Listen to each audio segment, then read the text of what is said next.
Top. Welcome les amis, on se retrouve pour une nouvelle chronique. On se retrouve pour le Ligue 1 débriefing. Et pour débrief avec moi, et oui, un des trois mousquetaires du débriefing, je vous prie d'accueillir Sionijin. Je peux savoir si je suis lequel des mousquetaires? Je sais pas. D'accord, merci. Bon, bien sûr. Ça s'appelle faire une blague et pas s'en rendre compte, mais c'est pas grave. Bonjour tout le monde quand même, hein. Bonjour, on parle entre nous, on discute, hein. Du roi Rumble, qui s'est passé, c'est plein de choses d'ailleurs, hein. Il faut savoir qu'un écureuil est venu attaquer Roman Reigns. Malheureusement, Roman Reigns a mangé l'écureuil. Et Bon donc, allez, bien allez. sûr, vous On avez n'est vu. pas là pour parler de quel de toute façon, hein. Bien sûr, vous avez vu qu'il manquait un mousquetaire à l'appel. Et oui, malheureusement, on doit saluer Julien qui malheureusement est en épreuve de bac blanc. Ben, bien sûr, on espère qu'il sera de retour très bientôt avec une bonne nouvelle, hein. Et puis, ben, on le salue, on le retrouvera très bientôt, bien sûr, pour les Ligue 1 débriefing, les Raw débriefing, et tout, et tout, et tout, comme d'habitude. Mm. Donc, qui dit nouvelle chronique dit nouveau plan, bien sûr. Donc, je vais vous expliquer un peu comment va se dérouler ce Ligue 1 débriefing, donc avec Sio et moi. On va d'abord commencer par une analyse un peu donc de chaque résultat qu'il y a eu. Donc, on va faire ça match par match, voir un peu ce que ça peut annoncer de bon ou de mauvais pour les équipes en question. Et ensuite, nous analyserons le classement.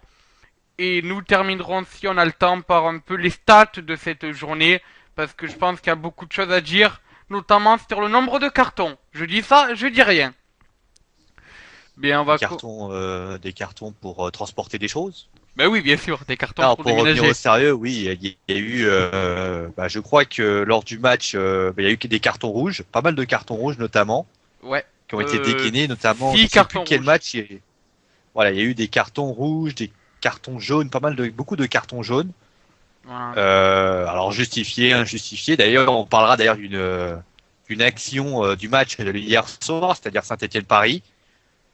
Ça a été relativement très tendancieux, on peut dire ça comme ça. Voilà. Bon, mais on va Bon, directement... Voilà, ben vas-y, mes favoris. on va commencer avec le match qu'il y a eu vendredi soir. Donc bon, ceux qui avaient Beansport et les sites illégaux de streaming ont pu voir ce match, hein, bien sûr. C'était donc l'OGC Nice, donc qui a affronté l'Olympique de Marseille de Bielsa. J'allais dire une bêtise, donc de Marcelo Bielsa, voilà. Je trouvais plus son prénom, désolé. Donc il y a eu 2-1 pour les Niçois, donc qui jouaient chez eux. Alors, ce qu'on peut, je pense, retenir du match, c'est bon les trois buts, hein, ça c'est logique. Donc, pour citer les buteurs, Genevois et Hult du côté de l'OGC Nice et Florian Thauvin du côté de Marseille. Et surtout une ribambelle de cartons. Alors, pour toi, ce match-là annonce-t-il une début de mauvaise série pour l'OM qui n'a pas non plus un très très bon momentum depuis quelques semaines? Bah, malheureusement, on constate, à ma plus grande déception, que l'OM, je louangeais l'OM, hein. On rappelle que j'ai dit beaucoup de bonnes choses sur l'Olympique de Marseille, parce que l'OM était un bon club, était un club avec du beau jeu. D'ailleurs, on notera d'ailleurs que la fameuse question sur Doria, Marcelo Bielsa a limite agressé un journaliste parce qu'il n'a pas apprécié, parce il a trouvé ça, on va dire, limite. Alors, mais après, quand on regarde bien l'équipe de Marseille, donc l'effectif de l'OM, et donc la manière dont cela a été mis en place, on peut tirer plusieurs enseignements. Déjà, l'obsession de Bielsa à refuser de faire Doria, notamment où il y avait d'ailleurs les blessures les suspensions de Rod Fanny. Donc il y avait cette charnière centrale, donc Aloé et Jérémy Morel. Puis après, on constate, et à ma plus grande déception, on constate malheureusement que le banc marseillais, pour ainsi dire, est assez pauvre par le départ des joueurs de la CAN, Romao, on peut citer aussi André Ayou, qui est parti bien sûr faire la CAN, la Coupe d'Afrique des Nations. On peut citer également d'autres joueurs qui sont, alors j'ai pas tous les noms en tête, mais il y a beaucoup de joueurs qui sont à la CAN du côté de l'OM, bien sûr Nicolas Nkoulou, qui d'ailleurs fait pas mal de bonnes choses avec le Cameroun. Donc, à un moment donné, la réalité, elle est ainsi. C'est-à-dire que cette équipe a un banc très limité, qui on peut d'ailleurs remercier d'ailleurs les joueurs quand même qu'il n'y ait pas plus de compétition, parce que si Marseille était sur, allez, on va dire, 4 compétitions, comme par exemple Monaco, Paris ou autre, je pense que Marseille ne tiendrait pas 10 secondes. Je pense que tu es d'accord avec moi. Exactement. Euh, C'est ça, c'est que je trouve que Marseille a vraiment de la chance cette année d'être depuis donc leur défaite contre Grenoble sur qu'un seul tableau, je crois, c'est ça.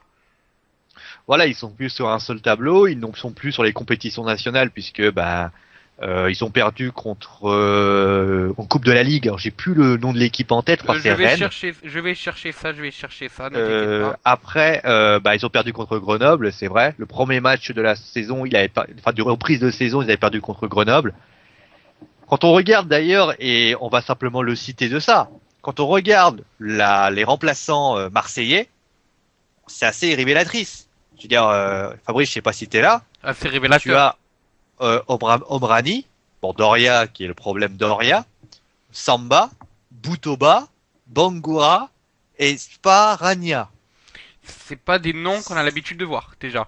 C'est pas des noms qu'on a l'habitude de voir, et surtout ce sont des joueurs qui doivent avoir 18-20 ans. Et face à un moment donné, je pense que quand on est champion d'automne, forcément, t'as un statut qui change, inconsciemment ou consciemment, je ne sais pas. Et à un moment donné, moi, ce qui m'a surtout surpris dans le dispositif marseillais, c'est toujours le côté droit, c'est-à-dire que il a voulu mettre, donc parce qu'ils ont voulu mettre Thauvin, Payet, et après il y a Batshuayi parce que par le fait que forcément Alessandrini était pas là, André Ayew étant à la CAN, il essaie obstinément de vouloir mettre un système avec donc Payet derrière, et Payet aussi, il faut quand même le dire, Payet est moins bon durant cette période, et ça se sent, ça se ressent dans ces matchs. Et Marseille, qui s'appuyait beaucoup sur Dimitri Payet, est beaucoup moins bon cette année, et c'est cette saison, durant cette période, et c'est une réalité. Et forcément, contre des équipes qui sont peut-être mieux cotées et qui les ont battus, Marseille a malheureusement des difficultés et risque malheureusement je vais pas dire de tout perdre parce que forcément ils avaient rien à perdre, mais ils risquent de se retrouver en grosse difficulté. L'avantage des Marseillais, c'est qu'ils vont affronter a priori des équipes un peu moins fortes, c'est-à-dire Evian. Evian, Voilà. Rennes et Reims. Evian et Reims, c'est plutôt de la course au maintien, même si Reims est un peu plus haut. Mais moi, je considère que Reims, avec le manque d'effectifs, ils ont un peu de difficultés. Et Rennes, qui est un petit peu une équipe, mais après, ils vont de nouveau affronter Saint-Etienne. Ils ont un calendrier facile. Maintenant, il faut les passer. Et Nice était une des équipes qui, pour moi, était quand même facile à jouer. Alors après, c'est quand même assez inquiétant. Après, j'ai remarqué un truc en regardant donc les derniers résultats de Marseille, c'est que depuis leur 3-1 contre Metz en 17e journée de Ligue 1, le 7 décembre, après le parcours de Marseille est en dents de scie. Une première défaite à Louis II contre Monaco, une victoire sans vraiment surprendre à Lille, contre Lille au Vélodrome 2-1, une défaite à Grenoble, enfin du moins contre Grenoble, je me rappelle plus dans quel stade c'était parce que je crois pas que Grenoble soit homologué pour jouer. Ensuite une défaite à la Mosson 2-1 avec un Montpellier satisfaisant et Marseille un peu en deçà de ses capacités. Ensuite une victoire contre Guingamp au Vélodrome. Et là, à nouveau une défaite contre Nice et encore une fois un Olympique de Marseille en deçà de ses capacités, surtout un Olympique de Marseille qui a une moins bonne attaque que d'habitude. Donc quand Oui, on voit ça, mais quand on a un Gignac moins bon, un Payet moins bon, on sait que l'OM aujourd'hui s'appuie sur 2 points, 2 forces, enfin 3 forces. Un aspect offensif conséquent, c'est-à-dire Gignac, c'est-à-dire Payet, c'est-à-dire Ayew. Ayew n'est pas là. Thauvin, c'est toujours du courant alternatif, c'est-à-dire que ça peut être bon comme ça peut être très mauvais. Et malheureusement, je pense que dans cette histoire-là, en plus, ils ont pas Nkoulou, qui est un bon joueur. On rappelle qu'Nkoulou, derrière, c'est un rock. Hein. Et je pense que l'OM, on avait dit, je l'avais dit lors du bilan football, j'avais dit attention, l'OM va être jugé sur sur le mois de janvier. Et avec le retour du Paris Saint-Germain qui est en train d'aligner 3 victoires consécutives, Lyon qui est plutôt bon, même s'ils ont perdu la casette, avec Monaco qui est en train de revenir, Saint-Etienne qui s'est perdu mais qui peut remettre un petit peu, Marseille peut tout perdre. Et j'ai l'impression que Marseille est en train d'être dans le dur. Et une équipe qui est, bon, à mon goût, hein, peut-être que je me trompe, et peut-être que les Marseillais trouveront un autre moyen de me le dire, mais quand on voit à Marseille en difficulté, les joueurs, j'ai l'impression aussi qu'ils n'ont pas envie de faire les efforts qu'ils faisaient l'année dernière, c'est compliqué. Et j'ai l'impression qu'il y a un manque aussi d'expérience, mais ça on l'a vu par rapport aux joueurs qui se trouvaient sur le banc. Ça c'est évident. Et une dernière question, ensuite on va changer de match. Pour toi, est-ce que l'Olympique de Marseille est encore un favori dans le classement ou est-ce que selon toi, malheureusement, leur mauvaise série, leur série en dents de scie qui a en ce moment leur coûtera leur titre à laquelle ils étaient quasiment prédestinés en étant champion d'automne? C'est toujours un grande question. Maintenant, je pense pas qu'on pouvait dire que l'OM était prédestiné à un titre de champion. Pas par manque de respect, pas du tout, hein. Mais parce que quand on voit l'équipe de Marseille, il était évident que Marseille n'avait pas, pour moi, n'a pas un effectif suffisant. D'ailleurs, on constate une chose, c'est que le mois de janvier est souvent le mois où même les équipes qui jouent pas la Coupe d'Europe, et souvent là, il y a le plus de matchs. Et souvent d'ailleurs, c'est souvent les équipes qui ont du rythme, qui ont l'habitude, qui réussissent à enchaîner des séries. Et c'est ce qui se passe souvent avec les équipes. Par exemple, on voit Lyon qui a perdu quand même 3-2 contre Nantes. Des équipes qui n'ont pas trop l'habitude et qui donc a du mal avec la régularité. Et notamment Marseille, Lyon joue très très bien, ça il faut quand même le dire. Hein. Mais Marseille a, avec un manque de joueurs important dans l'effectif, tu peux pas. Après, reste à savoir. On est fin et aujourd'hui, l'OM a perdu quasiment, j'ai pas le nombre de stats en tête, mais je crois que Marseille a aligné une victoire sur le mois de janvier. C'est pas suffisant pour essayer d'être champion. Malheureusement, il faudra faire preuve plus de régularité. La régularité, c'est ce qui manque à Marseille. Bien, ouais, bon, mais alors je pense qu'on en a fini donc avec cette OGC Nice Marseille. Rappelons, victoire donc 2-1 des hommes de l'OGC Après, Nice. Marseille peut très très bien se ressaisir. Marseille peut retrouver ses vertus et aligner. Tu savais, Marseille peut très très bien aligner une série de victoires comme le fait Paris. D'ailleurs, on rappellera que Lyon, c'est 5 victoires consécutives. Exactement, oui. Et d'ailleurs, Et Marseille, c'est 2 victoires en 5 matchs. C'est-à-dire que tout n'est pas non plus acheté à la poubelle. Mais le souci, c'est que Marseille a à un moment donné où il faut être plus régulier. Parce que même, voilà, il y a eu 2 défaites au PSG. 2 défaites. C'est pas beaucoup de défaites. Mais entre-temps, tu as eu un nul et 2 victoires. Ça fait 7 points. Marseille est à 6 points. C'est pas non plus, on n'est pas non plus dans une situation où on a l'impression de se dire, waouh, si jamais Marseille, et surtout à la trêve, hormis l'accident à Bastia, Paris a aligné une série, je crois, de 4 victoires, etc. Donc pour moi, il manque une régularité du côté de Marseille que les autres clubs comme Lyon et Paris ont. Et ça, il faut faire très attention avec ça. On voit, d'ailleurs, un moment quand même, et je terminerai avec ça, ça va désolé de faire aussi long. On constate d'ailleurs que toutes les équipes qui sont à la CAN, Bordeaux, Saint-Etienne qui a eu du mal hier, Marseille, ils sont dans le dur parce qu'ils ont un effectif qui est beaucoup plus faible que d'habitude. d'accord, ouais, bon, mais ton analyse était vraie hein, sur ce match et sur ce que t'as annoncé là avec Et aussi, mon analyse est fausse, hein. Oui, non, et aussi avec ton souci donc, que t'avais dit avec la CAN, et c'est vrai, les clubs de la CAN sont en difficulté. Donc bon, avant de passer quand même à un autre match, rappelons, donc victoire 2-1 des hommes de l'OGC Nice, but de Genevois et de Hult pour eux, et but de Florian Thauvin pour Marseille. Voilà, donc passons au match suivant. Et donc le match suivant nous a offert une confrontation dans le nouveau stade de Lille, enfin nouveau stade depuis le début de l'année, hein, bien sûr. Donc le LOSC Lille Métropole. L'année dernière, Fabrice. Ah, depuis l'année dernière? Enfin, le stade Pierre-Mauroy. Oui, depuis l'année dernière. Ah, d'accord. Tu te fais tuer par les Lillois, toi. Désolé, j'avais peut-être une saison de retard. donc le LOSC Lille Métropole a perdu sur leur pelouse face à l'AS Monaco, but donc de Dimitar Derbastov, suite à une passe donc de Ferreira Carrasco.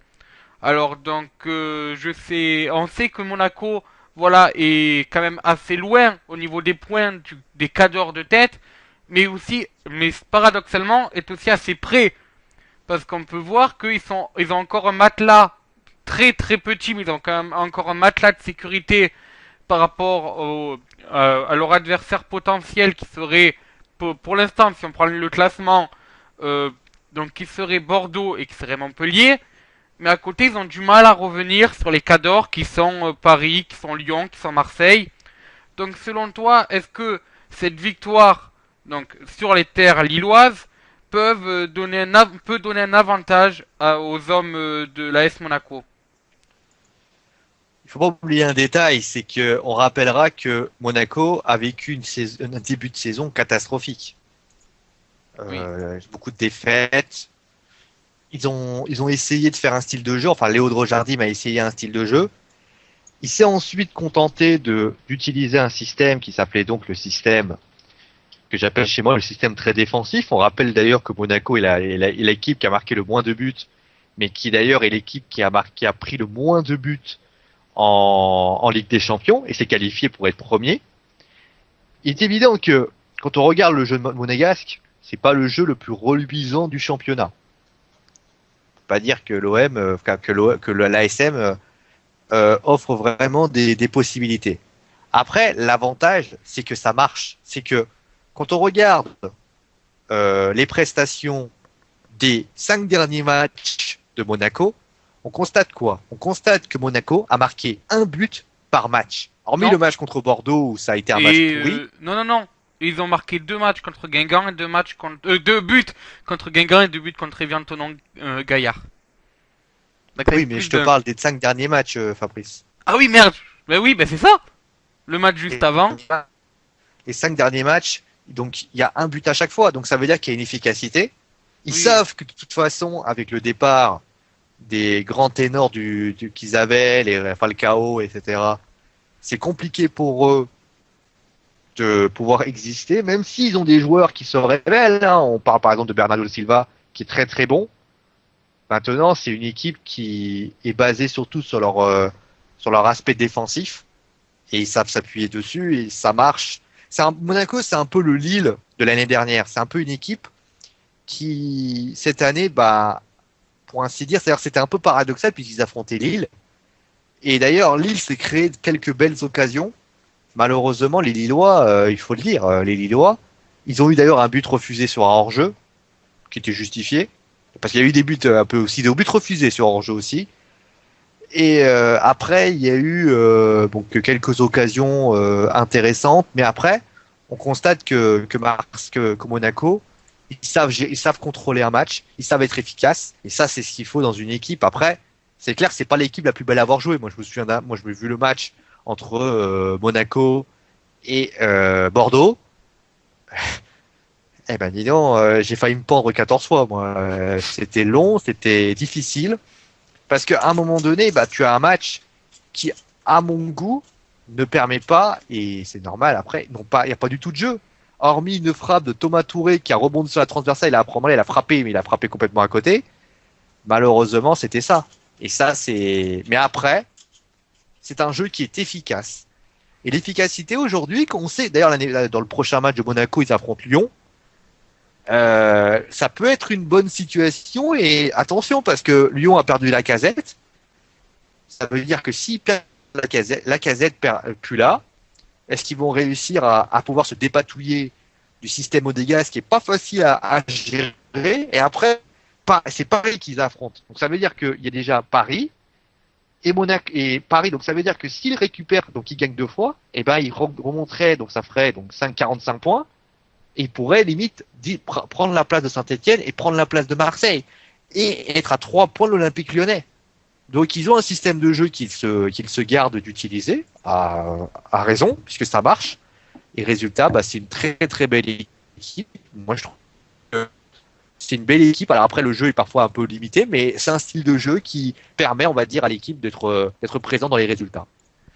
Bien, mais alors moi, quand je vois ce match, du moins en tout cas la fiche de ce match, j'ai 2 choses qui me sautent à l'esprit. C'est que avant ce match, Monaco était sur une série toute compétition confondue de 11 non-défaites. C'est-à-dire soit match nul, soit victoire. 11 séries sans avoir perdu un match. À côté, Monaco, sa série sans avoir perdu de match était de 0, vu qu'elle venait de perdre contre Lorient. Donc le momentum était du côté monégasque. Et d'ailleurs, ça s'est reflété là. Monaco, encore une fois, continue sa série. 12 victoires, enfin 12 matchs sans défaite. Pas 12 victoires, excusez-moi. Et donc, ensuite, quand on regarde, Lille, alors c'est ce que je leur reproche depuis le début de la saison, ne marque pas beaucoup. On a l'impression que Lille Ah a non, mais perdu son attaque.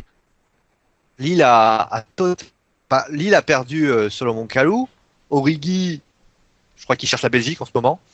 Nolan Roux n'est pas du tout au niveau.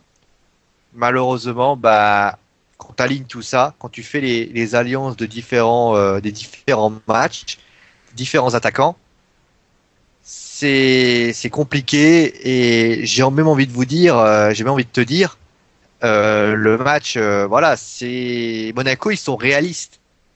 Et dans le côté réaliste, ça veut dire ils marquent des buts. Et quand ils marquent des buts, bah après le jeu est pas terrible non plus. Faut quand même pas non plus déconner. Hein. Quand tu vois le match de Monaco, c'est y a pas, on sent bien qu'il manque. C'est pas Rames Rodriguez. Hein, il y a des joueurs qui manquent. Enfin, il n'y a pas de jeu quoi. Il y a pas un jeu, mais ils s'appuient sur un système défensif qui marche à la perfection. Et c'est là qu'on voit toute la qualité nécessaire de ce match. Pour toi, est-ce que la série sans défaite de Monaco peut continuer? Donc ça, c'est ma première question. Et ma seconde, est-ce que Monaco va arriver à se dépatouiller de sa lutte, donc avec ses adversaires principaux pour moi en cette fin de saison seront Saint-Étienne, Bordeaux et Montpellier. Pour toi, est-ce que Monaco va arriver à se sortir de ces trois adversaires potentiels et aller s'arracher la troisième place qualificative pour la Ligue des Champions en tour barrage? Montpellier a quand même. Alors attention parce que Monaco est encore sur les deux compétitions nationales. Ils ont la Ligue des Champions. Donc ça veut dire que ça va être pompeuse de force. Ensuite, on a le championnat. Ça, c'est bien quand même. Après, ils vont affronter Arsenal. Et surtout, je pense que Monaco, c'est une équipe qui est, pour moi, à mon goût, hein, c'est une équipe le jour où ça va moins rentrer, où le but va moins rentrer, le jour où il va y avoir, d'ailleurs, on parlait de Berbatov peut-être partant, soit en hiver, soit en été. À un moment donné, j'ai comme la nette impression, alors peut-être que il faut faire très attention. Bordeaux, j'y crois pas. Bordeaux, je pense que là, ils ont 6 points de retard, c'est compliqué. Par contre, Montpellier, ils peuvent essayer au moins de récupérer cette 5e place. Après, c'est comme tout, hein, Monaco et Montpellier sont les équipes, on va dire entre guillemets, les plus efficaces avec Lyon. Pourquoi pas? Oui, ça peut être une possibilité. En tout cas, c'est ce que je souhaite. Mais après, moi, je pense que Monaco et Montpellier peut. Après, pour ce qui s'agit de Bordeaux, je n'y crois pas une seconde. Là, ils ont passé leur chance. Bordeaux, c'est 5 matchs sans victoire avec 2 nuls. C'est pas suffisant pour pouvoir récupérer un fauteuil, une place en Europa League. Et surtout, là, ils ont perdu contre Paris en Coupe de France. Pour moi, ça va être une saison difficile. J'ai même peur que Bordeaux fasse une saison très compliquée. Et 35 points, alors après ils seront pas relégables, mais je pense qu'ils seront à la hauteur, on va dire, de Reims, de Rennes ou de Nantes, quoi. D'accord, donc rappelons donc les faits du match. Victoire de l'AS Monaco grâce à Dimitar Berbatov sur une passe de Ferreira Carrasco. Et donc les joueurs monégasques sont imposés à Lille dans le stade Pierre-Mauroy. Voilà, donc passons au prochain match. Et justement, tu as parlé de Bordeaux. Et bien justement, c'est le match de Bordeaux. Donc Bordeaux sont partis en intercourse. Les Bordelais sont partis en intercorse pour affronter le Sporting Club Bastier. Et beaucoup de cartons et aucun but. Alors bon, quand je vois le Bastia qui s'était remonté la journée dernière et quand je vois à côté Bordeaux, voilà, je me dis que ces deux équipes-là, ils étaient pas vraiment, ils sont pas non plus, c'est pas des hauts du tableau, c'est pas non plus des bas du tableau, c'est limite une confrontation, voilà, entre deux équipes qui ont tout à perdre ou tout à gagner et ça s'est soldé par un match nul. Et je pense que malheureusement ce match, enfin ce score vierge reflète bien le fait que ces deux-là n'ont plus rien à gagner officiellement. Je sais pas si t'es d'accord. Je pense que quand tu dis ils ont déjà, il faut quand même signaler une chose, l'entraîneur Bastia a été expulsé. Parce qu'à mon avis, il a dû péter un câble. Hein. De toute façon, il a été expulsé. Moi, pour mon cas, j'ai pas vu le match entre Bordeaux et Bastia parce que Beansport oblige. Maintenant, moi, j'ai regardé un résumé, j'ai regardé, il y a pas mal d'occasions quand même de côté des deux équipes, avec une belle domination bastiaise, notamment il y avait l'arrivée d'ailleurs du dénommé Thelin. On rappelle que le Suédois, vous savez, le Suédois qui est arrivé, que Zlatan Ibrahimovic considère comme un grand joueur. Il a, pour ainsi dire, c'est quand même révélé. D'ailleurs, il s'est quand même révélé pour avoir tiré quand même plusieurs fois au but. Donc, ça veut dire que, à mon avis, Thelin peut-être au moins la solution pour Bordeaux. Après, pour ce qui s'agit des deux équipes, bon, Bastia, pour moi, c'est une équipe qui malheureusement est dans les pros. Et on rappelle, hein, elle est pas bien classée, elle a du mal dans ce championnat et c'est normal. Après, pour ce qui s'agit de la situation, Bastia, après, ils sont pas non plus ridicules, hein. Bastia, ça fait 5 matchs en défaite. Donc, ils sont en train de revenir, si on oublie Queville, oui. Oui, après, si on oublie Queville, mais moi, je pense que l'ambition, en tout cas de Bastia, c'est c'est au moins de se maintenir, parce que moi, je trouve que Bastia va vouloir un petit peu sachant que quand même qu'ils sont en Coupe de la Ligue toujours, hein. Donc ça veut dire qu'ils sont toujours là, ils sont toujours présents. Le souci pour moi de Bordeaux, ça vient de Bordeaux, mais Bordeaux, on l'a dit, c'est une équipe qui malheureusement a un effectif qui est très faible. Ils ont perdu beaucoup de joueurs, Jussier qui est pas là, Casri, Diabaté qui est blessé. Ils ont récupéré donc un nouveau joueur qui s'appelle Thelin. Il arrive, on le met titulaire. Le mec, il a joué 3 jours avec ses coéquipiers au milieu de terrain. C'est compliqué de trouver des joueurs. D'ailleurs, on voit que il y a Yambé, donc ok, mais notamment le match contre Paris. Moi, j'ai plus regardé le match contre Paris parce que forcément, je scrute plus les matchs parisiens. Mais c'est vrai que ce qui était plutôt frappant, c'était que ils avaient beaucoup de mal à faire du jeu. Ils avaient beaucoup de mal à retrouver, on va dire, les vertus parce que forcément, c'est très compliqué. Ils ont un gros problème. De qualité sur le terrain. Et Willy Sagnol le dit parfaitement. Et tu peux pas, malheureusement, quand tu vois la qualité qui est proposée, c'est malheureux à dire, mais il y a trop un déficit de qualité dans cette équipe pour espérer, ne serait-ce espérer quelque chose. Alors après, ils ne sont plus dans les compétitions. La CAN va peut-être leur permettre de ramener les Casseries. Ils vont ramener également Wabi Casserie. Il va ramener également Diabaté, Jussier qui va sans doute revenir. Donc, il y aura quand même de la qualité qui va revenir qui va être présent. Mais pour l'instant, malheureusement pour les Girondins, c'est comme Marseille, c'est comme toutes les équipes qui ont la CAN. C'est une équipe très compliquée. Mais moi, j'ai envie de vous dire, je l'ai dit d'ailleurs lors du Match of the Days, c'est pas parce qu'à un moment donné, on nous dit oui, c'est la CAN, etc. J'ai l'impression qu'il y a des joueurs, il y a des entraîneurs qui découvrent que la CAN c'est cette année. Ils disent oh tiens, c'est la CAN aujourd'hui. Non, à un moment donné, la CAN, ça fait des mois qu'on en parle, ça fait des mois qu'ils sont au courant. Ils ont eu envie de jouer à de faire appel à des joueurs de ce style-là et on peut les comprendre. Mais à un moment donné, il faut aussi accepter, à mon goût, il faut accepter le défi. Et à un moment donné, quand tu n'es pas capable de recruter des joueurs, après, tu ne peux pas recruter suédois quand il y a la CAN, c'est pas le but non plus. Mais il faut aussi, à mon goût, savoir se faire confiance et à un moment donné avoir peut-être quelque chose. Quand on parlait d'ailleurs de Marseille et du banc qui était catastrophique, il y a quand même Roland, il y a les Poudjé, c'est quand même compliqué. Mais moi, à mon goût, je pense que Bordeaux a laissé passer sa chance.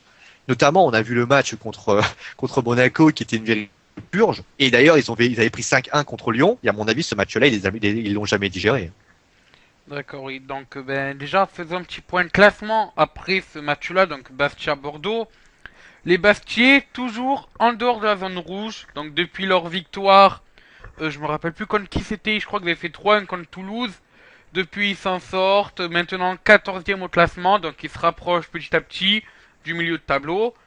À l'inverse, les Girondins de Bordeaux. Non, c'est le 4-2 contre le Paris Saint-Germain où j'ai démonté l'équipe, tu peux le dire. Hein. C'est le 4-2 que Ah, tu peux le dire, pas de problème. Hein.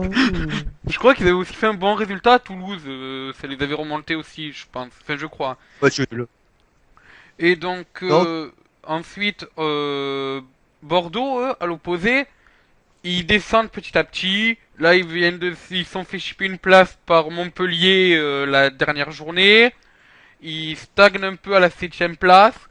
Toujours en lice au niveau des points. Mathématiquement, ils peuvent toujours arracher une place en Ligue Europa. À l'inverse, s'ils retombent, ils peuvent tomber directement au milieu de tableau, à la 10e place. bah, Donc, le problème surtout, c'est que Bordeaux, à l'extérieur, c'est pas terrible. Hein. hmm. Bordeaux, c'est 3 victoires. donc À quand je... domicile, bon, ça va un peu mieux. À domicile, ils ont, on va dire, 6 victoires, 2 nuls quand même. Ça va. C'est surtout un problème, à mon goût, de régularité. Et en plus, bah, avec l'effectif. Là, je peux vous raconter l'histoire. Quand j'ai fait la composition d'équipe de FIFA 14 pour Bordeaux, je crois que j'ai jamais autant galéré pour faire une équipe. Parce que c'est comme Saint-Etienne d'ailleurs. Hein. C'est très très dur parce que, bon, j'avoue. En fait, j'ai retrouvé Lavezzi, hein, pour ceux qui se poseraient la question. Ah, il était où? Il était à la gare du Nord, je sais pas ce qu'il faisait. Donc, à un moment donné, il y a un problème d'effectif. Il y a un problème d'effectif à mon goût. Maintenant, Bordeaux a recruté, on va dire, ils vont recruter Chantôme, hein, c'est quasiment signé. Chantôme qui est pas mauvais, hein. Donc Et il a marqué contre Chantôme Montpellier quand même, et, hein. et Chantôme et donc Théline. Ça fait un attaquant, ça fait un milieu de terrain. Après, ils vont peut-être essayer. Ils ont un joueur par ligne, au moins ça peut être pas mal. Pourquoi pas? Pourquoi pas? Maintenant, pour l'instant, ils peuvent au moins limiter les dégâts. Je trouve que c'est pas une saison. De toute façon, moi, je l'ai dit dès le départ. Hein, c'est pas Bordeaux, c'est pas une saison où ils vont gagner la Ligue des Champions. Enfin, ils vont gagner le championnat, voire la Ligue des Champions, voire même dans l'Europa League. Ça va être une saison qui va être de transition pour permettre à Louis Sagnol de préparer la saison prochaine. Et en tout cas, la saison prochaine, c'est là qu'on va les attendre. Cette année, je trouve qu'ils sont pas mauvais, ils sont plutôt bons par rapport à ce que j'espérais. Pourquoi pas? Moi, quand même. Après, pour Bastia, le plus important, c'était surtout de se sauver de la zone rouge. Se sont sauvés de la zone rouge. Bravo Bastia. Par contre, attention, Bastia, encore une fois, se fait remarquer. On a vu la fameuse banderole des Qataris, qui n'a pas été donc reprise. Mais il y a surtout un truc très important, c'est qu'on sent que Bastia retrouve ses vertus à domicile. Et ça, c'est très bien parce que une victoire contre Paris. Ils sont en train, de retrouver un peu ces vertus de domicile ou de clubs qui réussissaient beaucoup à se battre à domicile. Il leur manque à mon goût un vrai attaquant. Après, ils vont retrouver donc Brandao. Donc Brandao qui va sans doute retrouver, qui vont sans doute retrouver. Et donc là, après, il faudrait voir comment il la cour de compétition. Après, pour ce qu'il s'agit pour l'instant, parce que pour le moment, moi j'ai Bastia, c'est Koné. Un coup, si c'est pas Koné, c'est Ogenda. Si Cissé c'est pas aussi. Ogenda, c'est Cissé. Faut voir. Et Ah, on peut quand même dire que heureusement que Bout de Bout dans les parages. oui, ouais. Moi, je dis ça, je dis rien après. Après, moi, j'ai envie de dire, pour les Girondins de Bordeaux, c'est objectif, ne pas retomber en milieu de tableau avant la fin de la CAN. Je sais pas, alors, j'avoue, je ne suis pas à la CAN. Je pense Je que suis même désolé. s'ils tombaient même s'ils tombaient en fin, ils tombaient en milieu de tableau de la CAN, je trouverais pas ça non plus illogique. Ils sont dans une équipe, ils sont dans une équipe. L'équipe aujourd'hui bordelaise n'est pas une équipe qui va pour moi, c'est une équipe qui est en train de produire. Une équipe d'ailleurs où les Espagnols avaient essayé de produire du jeu en début de saison, ils ont préféré s'arrêter. À mon goût, c'est une équipe qui peut aller, pour moi, s'ils sont 10e à la fin de la saison, je dirais pourquoi pas. D'ailleurs, il reste combien de temps avant la fin de la CAN? Parce que j'avoue, je ne suis pas du tout la CAN. Il reste. Je te cache pas que là, je crois qu'ils sont au 3e match là. Donc c'est les matchs qualificatifs. Donc on peut imaginer, on peut imaginer encore une semaine, voire 2 semaines. De toute façon, la CAN, a priori, Kasri devrait revenir assez rapidement. Je sais pas les classements des équipes, mais ça devrait revenir au fur et à mesure parce qu'on rappelle que les équipes qui se font éliminer rapidement, déjà les joueurs reviennent très rapidement. D'accord, ouais, parce que si on Et regarde... surtout, mais après, moi, je considère que pour moi, c'est pas une excuse de dire Bordeaux, Marseille, Lyon. Lyon a les mêmes problèmes. Bon, Paris, ils ont un joueur africain, Aurier. Et ben, ils ont un problème au niveau du côté droit et ça permis aussi à Marquinhos de se réveiller. Quand tu vois Bastia, ils ont les mêmes problèmes. Toutes les équipes ont des problèmes par rapport à ça. Et c'est pas une excuse. Pour moi, la CAN, c'est quelque chose qu'ils devaient prévoir. Bordeaux a l'air de se rappeler. Ils ont recruté des joueurs, Chantôme, Théline, a priori, ce sont les deux recrues bordelaises. Eh ben, écoute, espérons que ça marche. Hein. Parce que si on regarde, donc si, comme tu dis, les joueurs doivent revenir dans environ 2 semaines, les joueurs éliminés, ce qu'on leur souhaite pas bien sûr, Ah, ça la ferait... finale sera dans 2 semaines, donc on peut Ah, imaginer. La finale sera dans 2 semaines. Temps de revenir, à mon avis, s'ils se font éliminer genre lundi, mardi, ils seront de retour dimanche, peut-être pas pour jouer, mais ils seront de retour pour la prochaine journée de championnat, pas pour cette journée-là, mais pour la prochaine journée de championnat. Je d'accord, pense que ça parce que devrait être fait comme ça. si on regarde, ils affrontent Evian, donc et Guingamp d'abord, en avant Guingamp. Donc ils affrontent ça, donc Guingamp en milieu de tableau, ça peut leur sauver une place en haut de tableau s'ils gagnent à Attention à Bordeaux. Guingamp, attention à Guingamp. Guingamp, c'est pas une petite. Oui, oui, non mais Guingamp, c'est pas une équipe difficile, une équipe difficile à jouer. je suis On dit d'accord. souvent parce que déjà l'Europa League, faut oublier que l'Europa League, c'est la seule équipe en Europa League en lice aujourd'hui. Et c'est pour ça d'ailleurs que je suis supporter de Guingamp depuis, parce que j'estime que Guingamp fait une saison extraordinaire. Après, de, pour ce qui s'agit de Evian, ça peut être marche ou crève. Hein. Exactement parce Evian, qu'Evian, c'est une et- équipe. Evian ils sont remontés là, ils sont en mode sortez-moi de la zone rouge, j'ai le faux derrière quoi. Et ça marche pour eux pour l'instant, donc va falloir faire C'est gaffe. une équipe. Pascal Duprat, il le dit très très bien. C'est une équipe qui est capable du pire comme du meilleur. On Voilà. l'a vu contre Paris. Contre Paris, ils sont capables de te sortir. Enfin, faut dire aussi que Paris joue pas très bien. Paris, ils marquent 2 buts contre Paris, mais ils en prennent 4. Ouais. Donc à un moment donné, après, il faut quand même avouer une chose, Evian s'est fait un petit peu arnaquer dans l'arbitrage aussi. Hein. Je dis ça, je dis rien. Bien, mais je pense qu'on en a fini, non, avec Bastia Bordeaux. On Bah va oui, je pense. donc ben, Fait le tour. pour rappel des faits, 0-0 intercorse entre les Bastiais et les Bordelais. Donc aucun but, hein, vu qu'il y a Notez d'ailleurs 0-0. que Kaisak a été expulsé et que Tellin a mis un magnifique coup de coude sur Modesto qui a valu un carton jaune. Enfin, pour Exactement. m'expliquer certaines choses. Ça. Ben, de toute manière, les cartons sont sur la feuille de match, donc les auditeurs ont pu voir ce récapitulatif des cartons. Donc effectivement, expulsion de Yannick Cahuzac à la 62e. Et donc pour Telling, c'était aux alentours de la 45e, son coup de coude, d'après la feuille de match. Donc passons au prochain match. Justement, on avait parlé du futur adversaire, donc des Girondins de Bordeaux, on avait parlé d'en avant Guingamp. En avant Guingamp, on jouait chez eux, donc contre les Lorientais. Donc victoire dans ce derby breton pour l'en avant Guingamp.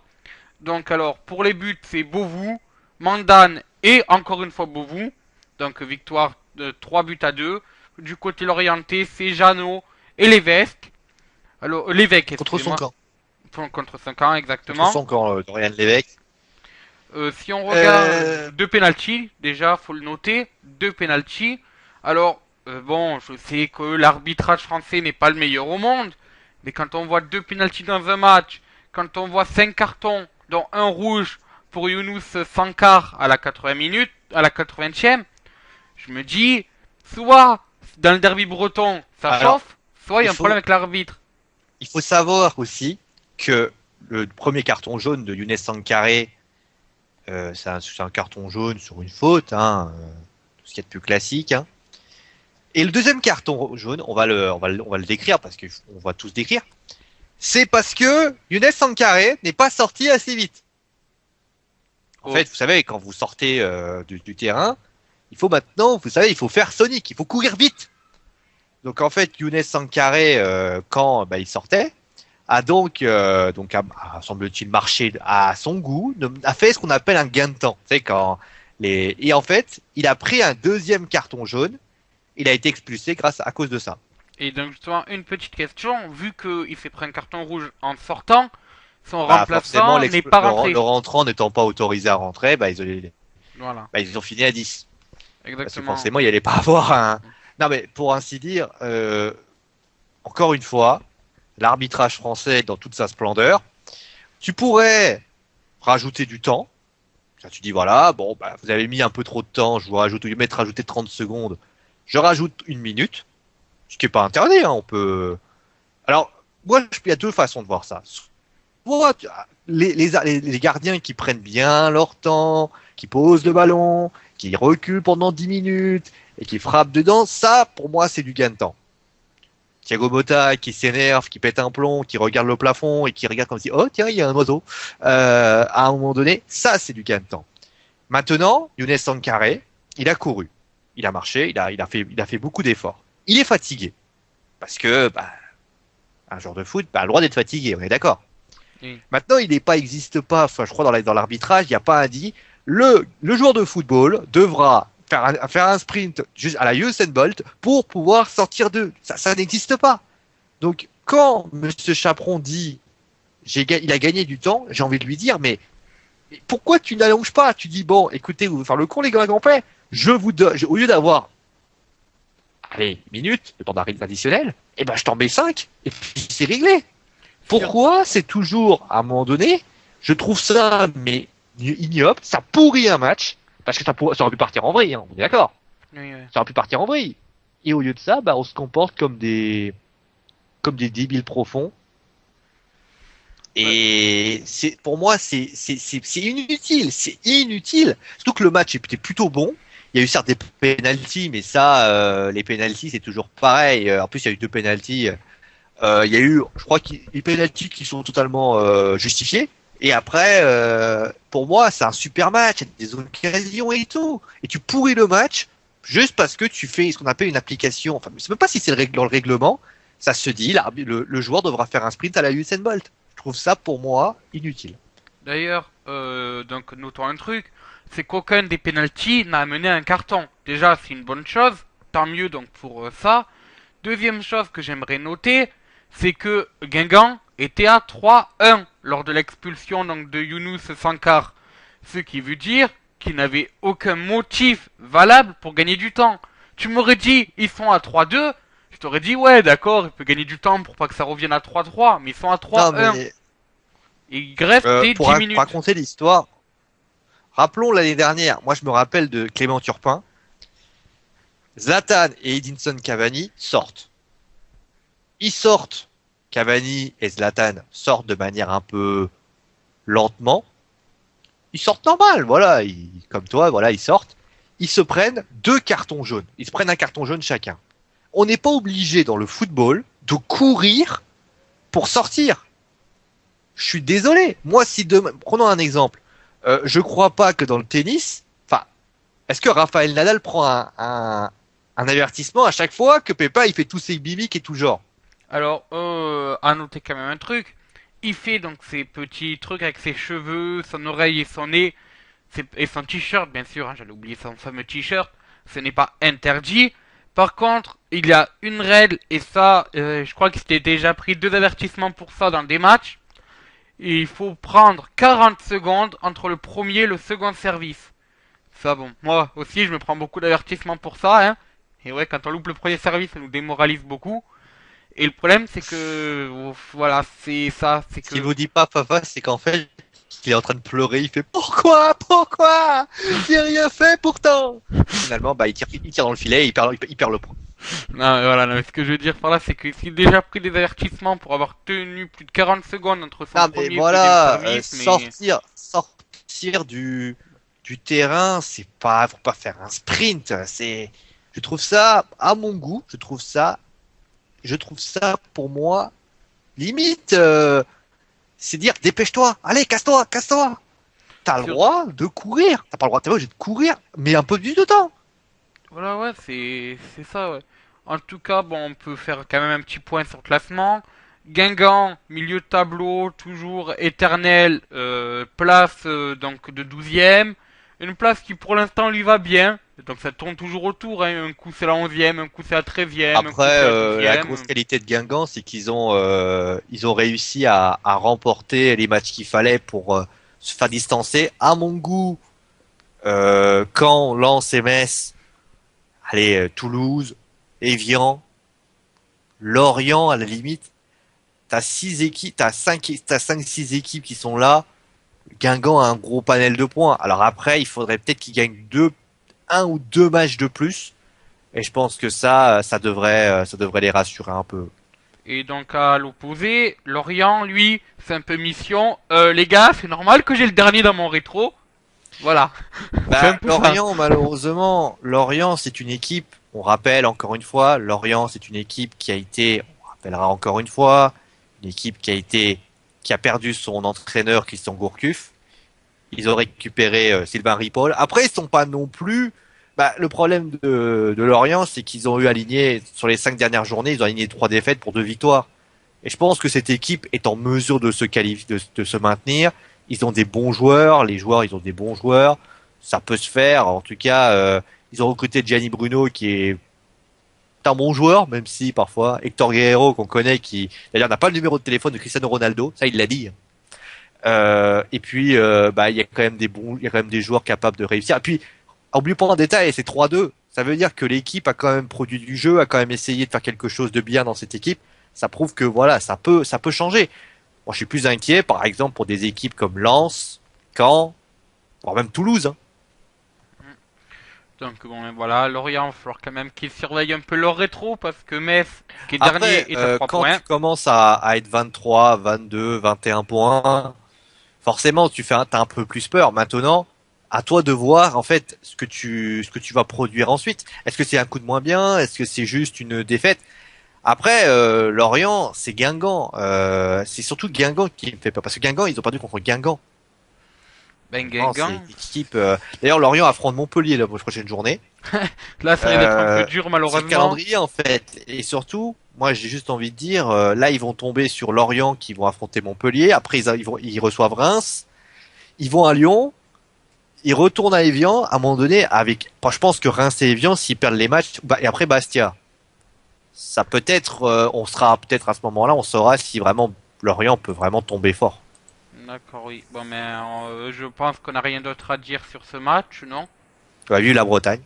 Voilà, ben saluons les Bretons, bien sûr. On salue. Alors à Louis, Nantes, je crois pas que ça. Je crois que Non, non, non, Nantes et tu la vas te faire tuer Bretagne, par c'est. tu vas par les Bretons là. D'accord, donc on salue quand même Aloïs, bien sûr, hein. Et on salue surtout Papy, qui lui est un vrai Breton. Lui, il n'y a aucun souci avec ça. Donc, rappel quand même des faits. 3-2 pour la Navan Guingamp face à Lorient. But de Claudio Dovu à la 19e et 76e. But de Mandan à la 69. Du côté de l'Orienté, c'est Jeannot à la 72e. Et l'évêque contre son camp à la 92e. Voilà, bon, même passons au match suivant. Et quel match! Un festival à la Mosson. La butte Payade était contente. Et oui, 4-0 Montpellier a malheureusement écrasé le FC Nantes. Comme tu d'ailleurs que le premier but de Paul Lannes, je crois, est un but. Il s'en excuse. Il s'en D'ailleurs, il a voulu excuse. faire un centre, il a tiré au but. Hein, Il pas s'en bien non excuse. plus. Non, franchement, Après, il s'en excusait. pour moi, on va dire, je pense que ils ont réussi. Bessa, bah, il n'a pas marqué 3 buts, il n'avait pas réussi à marquer un truc. Il n'a pas réussi. Moi, je pense que la réalité est tout autre. Je pense que bah, Nantes, c'est une équipe qui commence un peu à retrouver qui retrouve son niveau normal. Hein, c'est logique, logique. Après, pour Montpellier, tant mieux pour eux. J'ai pas trop d'avis sur l'équipe en particulier. Je suis l'équipe de très très loin. Bah, on peut dire 4-0, c'est bien. Maintenant, j'ai pas envie que Nantes soit juste réduit au 4-0 par contre. Oui, oui, non. Alors, j'avoue, j'ai dit 4-0, la butte Payade était en feu et tout. Oui, parce que c'est un score qui, en tant que fan de Montpellier, me réjouit. Mais je suis obligé de rejoindre l'avis de Courbis, l'avis de Dabo, l'avis de Paul Asme, qui s'est d'ailleurs excusé pour son but, et l'avis de Lucas Barrios. Je crois d'ailleurs qu'Anthony Mounier a dit la même chose. Nantes méritait pas 4-0. Nantes méritait moins. Alors, je vais reprendre ce que Courbis a dit. Courbis a dit, voilà, à la mi-temps, il y a un 0, il aurait pu avoir 2-1 pour Nantes. À la fin, c'est nous qui mettons le 2-0, ils peuvent revenir à 2-1. Derrière, ils s'en prennent un troisième, ils lâchent, ils s'en prennent un quatrième. Et voilà, mais c'est un peu comme le 5-1 qu'avait pris Montpellier contre Lyon. C'est des matchs où, voilà, le score est lourd, mais la physionomie ne mérite pas le 4-0 ou le 5-1. Après, bon, malheureusement pour Nantes, c'est pris, hein. Va falloir se remonter derrière. Mais si je dois donner mon analyse sur le match quand même, on a vu des Nantais présents offensivement. Déjà, ça c'est bien. On sait qu'ils ont marqué 3 buts contre Lyon, un triplé de Bessa. Donc voilà, il y a de la présence offensive. Moi, je tiens juste à signaler une chose, c'est qu'on a taillé en pièces Lucas Barrios. Eh ben, excusez-moi, mais Lucas Barrios, il est en train de faire fermer pas mal de tronches à pas mal de personnes. Je vais en parler de Lucas Barrios parce que il y a un cas, faudra qu'il m'explique un jour ça, hein, notre ami Lucas. Donc, à contrario, Montpellier aussi ont été présents facilement, mais moins. Je pense que ce qu'on peut retenir de Montpellier, outre ce score de 4-0, c'est les 3 très bons arrêts donc de Geoffrey Jourdain. Geoffrey Jourdain qui C'est vrai. est en très bonne forme. Bah, Voilà. je trouve d'ailleurs, je crois qu'il y avait une brouille avec, comment il s'appelle, Roland Courbis. Oui, parce que C'est Courbis ne parce l'avait que pas fait les choses jouer. se sont arrangées, les choses se sont très très bien arrangées. Et puis, je trouve que voilà, ça s'est plutôt bien arrangé. Et il faut le dire, aujourd'hui, c'est très très bien. Moi, je trouve que c'est une très très bonne, c'est une très très bonne initiative. Alors après, après attention, est-ce que Montpellier pourra être aussi régulier, etc. Je sais pas. Mais par contre, l'avantage qu'ils ont, c'est que ils sont sur une bonne dynamique. Ça va être le moment où ils seront plus dynamiques, ça va paraître un petit peu compliqué. Après, pour Montpellier, ce qu'on peut voir, c'est déjà, ils ont retrouvé une attaque. Depuis le début de l'année, je Ah, et m'inquiétais. Barrios? Voilà. Mais, franchement, depuis le début de l'année, je m'inquiétais. Pour noter, on a 4 attaquants Ouais, qui mais peuvent à un jouer. moment donné, je suis désolé, Fabrice. Tu peux pas demander à Barrios d'arriver et de devenir le meilleur buteur du monde. Non, mais quand Je veux dire, même. il est logique qu'à un moment donné, il a été, à mon goût, peut-être en difficulté en début de saison. Il a repris, on va dire, un système. Faut pas oublier non plus que Lucas Barrios, c'est pas tout le monde disait ouais Lucas Barrios, il va casser la baraque et tout. C'était déjà un pari. Il s'est dit bon, Probis, il s'est dit vas-y, je tente un pari. Ça aurait pu, ça a foiré au début, je suis d'accord. Mais après, faut pas oublier que il était au Spartak Moscou, que ça n'a pas été non plus. Il a eu du mal. Le temps du Borussia Dortmund est depuis très très long. Donc il a dû retrouver un rythme assez conséquent. Il n'a pas joué trop peu. Donc à un moment donné, même si c'est assez déplaisant, je pense, mon goût, qu'on lui a un petit peu rentré dedans, sans vraiment de justification, qui pour moi n'est pas normal. Et voilà. Après, après, le fait qu'on se soit un peu, qu'on ait un peu descendu Barrios. Alors, c'est vrai, j'étais un des premiers à m'inquiéter pour Lucas Barrios. Pour une raison très simple, c'est qu'il y a 4 attaquants à Montpellier, 4 attaquants de pointe. Enfin, du moins qui peuvent jouer en pointe. On a Lucas Barrios, donc que tu as cité, Kevin Berrigo, arrivé d'Evianton en Gaillard. On a Souley Camara, l'éternel remplaçant buteur. Et on a Victor Mais tu dis l'éternel remplaçant, mais quand tu vois qu'il marque des buts, il est là, il est efficace. Oui, non, mais j'ai rien contre lui. Ce que je veux dire, c'est que voilà, il est remplaçant, il tient son rôle de remplaçant, il rentre, il marque. On a rien à lui reprocher. Moi-même, au Exactement. contraire, je l'aime bien, Camara. Bon, j'ai encore entre la gorge son penalty loupé contre Evian l'année où on a été champion, mais c'est Oui, pas mais grave. bon, qui n'a jamais loupé un penalty, Fabrice? Oui, non, oui, non, mais Tu voilà. fais des doubles fautes, toi, alors voilà. Oui. Et donc le quatrième attaquant, c'est Victor Hugo Montagno. Lui, bon, je pense qu'on l'a Je perdu crois qu'il est parti définitivement, non. d'ailleurs. Non, Je il est crois qu'il est toujours. parti, il a quitté le. Je crois qu'il est toujours sur la fiche. Il était toujours sur la fiche d'effectif. Hein. Je crois qu'il y a eu l'information comme quoi il avait pris la décision de s'en aller parce qu'il jouait pas assez. Ben ouais, Faudrait parce qu'on que revérifie, mais je je crois qu'il crois est parti. je crois qu'on a définitivement perdu d'ailleurs, Victor Montagno. Dommage pour lui, Dites hein. pas ça parce que ça aussi, j'aime pas trop ce genre de discours parce que je rappellerai juste que justement, ce dénommé Victor Hugo Montagno, vous étiez bien content de l'avoir quand quand vous avez réussi à gagner le titre. Non, il était plus là. C'était Giroud quand on avait gagné le titre. Oh, c'est pareil. Non, donc pour revenir à Montpellier, ils ont retrouvé une attaque vu que Barrios et Berigo s'entendent. Barrios, n'éblouit pas non plus, mais marque. Berigo reste Ouais, à mais un t'es niveau dur, sans acceptable. déconner. Il éblouit pas, mais il marque. Quand même, ça va. Il est là, il est Oui, oui. présent. Il marque. Il est efficace. Il est là. Alors après, vous êtes dur avec lui. Moi, je suis désolé. Moi, je suivais ce garçon. Quand on m'a dit, ouais, Lucas Barrios a marqué 25 buts, je lui dis, attends. Lucas Barrios, mec du Spartak Moscou, qui a joué 16 matchs, qui, on va dire, a été très peu titulaire, qui est parti en Chine, hein, faut pas l'oublier, hein, il est parti en Chine. Tu t'imagines que ce mec-là, du jour au lendemain, il va devenir le meilleur attaquant du monde? Arrête tes conneries. Fabrice, Non, voyons. non, mais ce que je veux dire par là, alors, juste pour répondre à ton truc, oui, tu as raison. Officiellement, Victor Hugo Montagno a quitté Montpellier. C'est vrai, il a Voilà. allé vérifier, il me croit pas en plus. Si, mais c'était Il me pour moi, croit pas. pour mettre Mesdames à et jour. messieurs, vous croyez qu'il doute de ma pensée? Donc, il faudrait être à jour mon truc. Donc, non, mais franchement, Barrios, en tout cas sur le match qu'il a fait contre Nantes, il a pas ébloui. Il a fait un match moyen. Il a marqué, il a été passeur, mais il a pas fait un match. Il a pas fait vraiment. On va dire qu'il était plus là pour alléger les épaules de Berigo. Il a tenu son rôle, mais il a pas non plus surpris vraiment comme on l'attendait.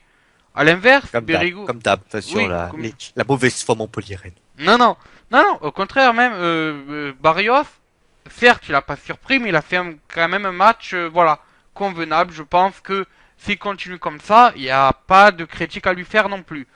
Un joueur a le droit d'être convenable sur un match, c'est même, voilà, s'il peut être convenable sur tous les matchs, il n'y a aucun souci. Berigo, pareil, Berigo retrouve le niveau qu'il avait à Evian. Voilà, je pense que le pari Berigo au début de l'année et paraissait un peu risqué peut-être parce qu'on se dit Evian, c'est peut-être pas le meilleur club pour aller piocher un joueur, même si j'ai rien contre les Evian. Parfois, faut qu'ils aient de la bouteille.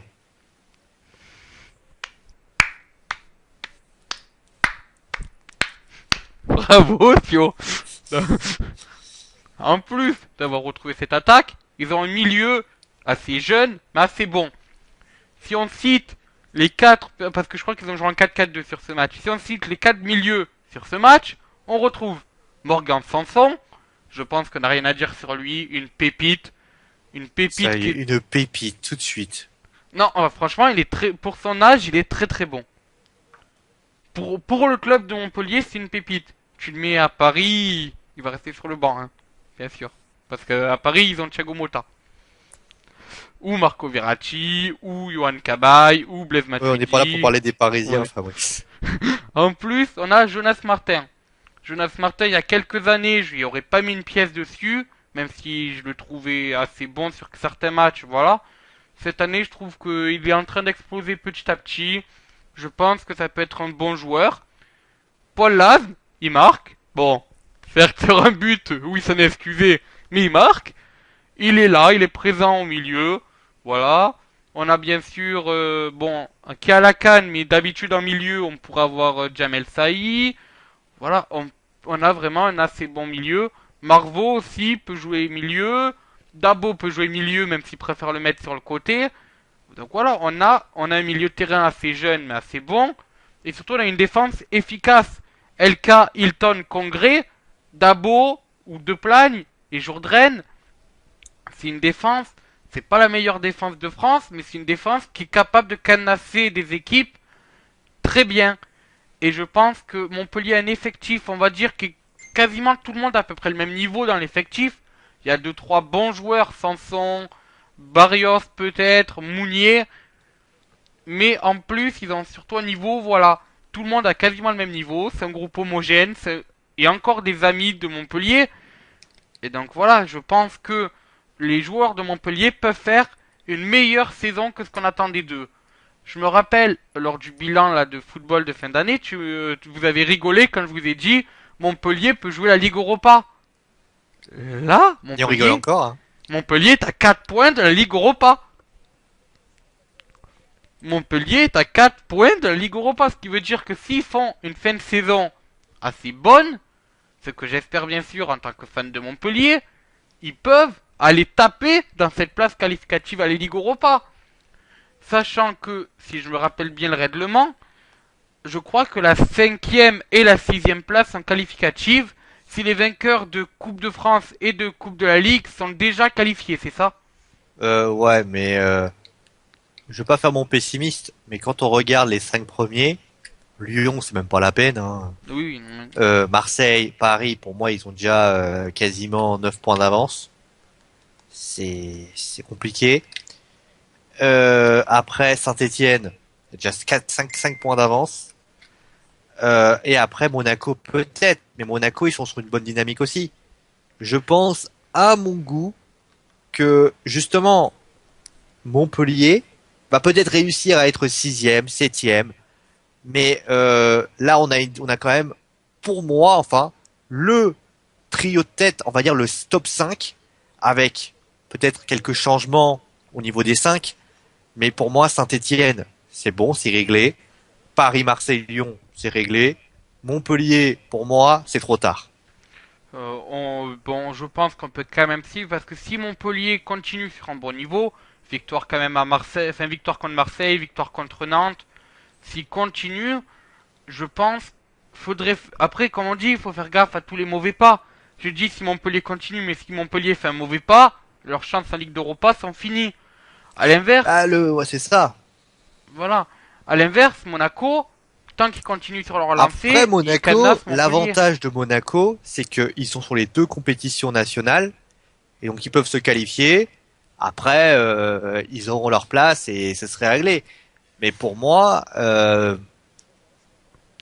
Montpellier, pour moi, ça va être compliqué. Ben, la lutte, je pense que la lutte sera à suivre entre donc Saint-Étienne, Monaco, Montpellier, même si t'es pas trop d'accord, je pense qu'il va falloir quand même suivre leur lutte. Et bon, t'as dit, et je te rejoins ton avis, que pour malheureusement Bordeaux, ça sera trop tard. Mais je pense que ces trois clubs-là vont sûrement nous offrir une très belle fin de saison, que ce soit au niveau des résultats ou au niveau du spectacle, et qu'on va avoir une lutte pour la Ligue Europa. Bon, mon cœur espère bien sûr que Montpellier va se qualifier, mais si saint et Monaco se qualifiaient et que Montpellier restait au pied de la Ligue Europa, je pourrais que féliciter ces deux clubs, bien sûr, parce que saint donc les Verts et les Monégasques, on nous offre vraiment du beau jeu depuis le début de saison, et peut-être qu'ils mériteront leur place à la fin de la saison, ce que j'espère pour eux. Voilà, donc rappel des faits quand même avant de passer à l'autre match, à moins que tu aies quelque chose à rajouter. On n'a jamais autant parlé de Montpellier. Donc, rappel des faits 4-0 donc de Montpellier à la Mosson contre le FC Nantes. La physionomie ne méritait pas ça, mais bon, c'est pas grave. Pour les buteurs, Paul Asne sur un centre tir, où il s'en est même excusé. Kevin Berrigo suite à un petit pont de Lucas Barrios sur un défenseur nantois. But d'Anthony Mounier. Nantois, Nantais. Nantais, excusez-moi, Nantais. Nantois, mais ami Nantais. Votre Fabrice vient de vous appeler les Nantois. Oh, je m'en Si vous excuse. voulez savoir où ils traînent, eh ben ils s'appellent, ils vous disent que vous êtes les Nantois. Je dis ça, je dis rien. Ensuite, but d'Anthony Mounier. Et pour finir, but de Lucas Barrios, qui renaît, vu qu'après avoir marqué que 3 buts en début de saison, il en est déjà 6 buts. Donc c'est qui est assez bien, même assez bon. Passons à un autre match, justement. Et on va passer alors au TFC, les Toulousains, qui malheureusement sont allés perdre sur la pelouse d'Evian, qui je crois jouait à Annecy, c'est ça? Oui, je joue au stade d'Annecy, ouais, comme d'hab. Voilà. Donc but d'Adrien Thomasson à la 4e minute. Evian, sorti de la zone rouge définitivement ou provisoirement? Question. J'ai pas envie de répondre à ta, non, je rigole. J'ai pas envie de répondre à ta question, on va dire. Non, je rigole. Evian, bah, Evian, ils sont, Evian, malheureusement, ils sont à 23 points, ils viennent juste de sortir, c'est pas possible, malheureusement. Moi, ce qui me, moi, ce qui m'inquiète le plus, c'est même pas ça, c'est que, malheureusement, Toulouse s'écroule de plus, chaque séance, euh, Toulouse est en train de s'écrouler tout ça de purement et simplement. C'est une véritable chute, c'est une véritable descente aux enfers. Toulouse n'arrive même au point de vue offensif est catastrophique. On rappelle que Toulouse, eh ben, ils avaient Ben Yedder. Ben Yedder, il marque plus depuis des mois. Ils n'arrivent pas à marquer. Ils prennent beaucoup de buts. ils n'arrivent pas du tout à, d'ailleurs, ouais, ils prennent 3-0 d'ailleurs contre Lille. Contre Lille, mesdames et messieurs, Lille! Lille qui ne s'est pas attaqué.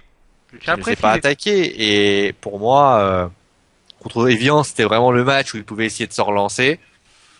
Pour moi, Evian, ça m'est complètement égal. C'est pas comme si ça me concernait plus que cela. Par contre, Toulouse, c'est la réalité. Toulouse, bah, ils prennent l'eau, quoi. Evian, alors donc, ben, justement, je pense que c'est la bouteille d'Evian qui est un peu débordée à Toulouse, c'est pour ça qu'ils prennent l'eau, pour rejoindre la vanne de Funidil de tout à l'heure. Ne rigolez pas, s'il vous plaît. Non, franchement, Evian reprend petit à petit du poil de la bête. Evian, franchement, ça serait dommage qu'ils descendent cette année, parce que c'est l'éternel bourreau des grands clubs. C'est dur d'aller jouer à Evian, ou contre Evian. Quelles que soient les conditions, c'est dur. Parce que c'est un club qui a toujours un truc à jouer. Là, ils jouent le fait de pas descendre. Et donc, ben forcément, ils vont se donner à fond sur chaque match. Alors, quel que soit le club qu'ils affronteront, ça va être un grand match pour eux. Ça va être limite une finale pour eux. Donc, c'est là où un grand club peut perdre des points. Et donc, je pense Je que... rappellerai juste que quand tu dis ça, Paris a eu du mal, hein, contre Evian, hein, faut quand même Oui. le dire.